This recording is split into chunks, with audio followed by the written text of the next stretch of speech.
स्वानंदी स्वाती रितेश जाधव. माझ्या शाळेचे नाव आहे प्रायमापूर्व प्राथमिक विद्यालय.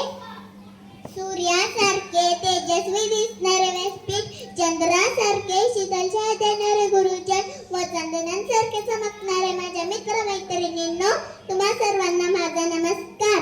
गुरुर् ब्रह्मा गुरुर् विष्णू गुरुर्देव महेश्वरा, गुरु साक्षात परब्रह्म तस्मै श्री गुरुवे नमः. आज गुरुपौर्णिमा आहे. सर्व शिक्षकांना गुरुपौर्णिमेच्या शुभेच्छा. आषाढी शुद्ध पौर्णिमेला गुरुपौर्णिमा असे म्हणतात. या दिवशी महर्षी व्यास यांचा जन्म झाला होता, म्हणून या पौर्णिमेला व्यास पौर्णिमा असेही म्हणतात. ज्या गुरूंनी आपले व्यक्तिमत्व घडविले त्या गुरूंप्रती आदर कृतज्ञता व्यक्त करण्याचा दिवस म्हणजेच गुरुपौर्णिमा होय.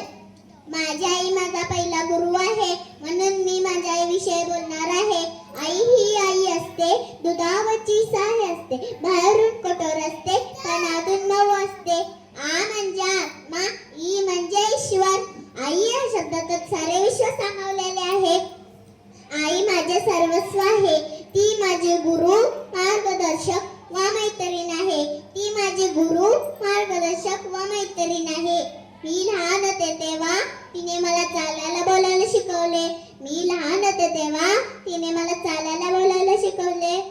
आज तीही मला रोज अभ्यास शिकवते, चांगले संस्कार शिकवते, चांगले काय वाईट काय हे समजावून सांगते. माझी आई मला फक्त पुस्तकी ज्ञान देत नाही, तर जीवन कसे जगावे हे शिकवते.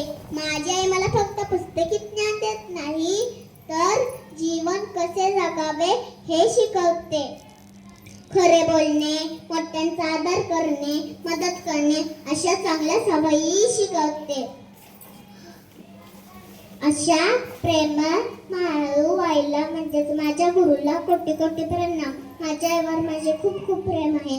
माझी आई मला खूप खूप आवडते. शेवटी एवढंच बोलेन, आई तुझा आशीर्वाद लाभो माझ्या आयुष्याला. आई तुझा आशीर्वाद लाभो माझ्या आयुष्याला. तुझ्या आशीर्वादाने जिंकेल मी जगाला. तुझ्या आशीर्वादाने जिंकेल मी जगाला. शेवटी एवढे बोलेन मी माझ्या भाषण संपते. जय हिंद, जय महाराष्ट्र.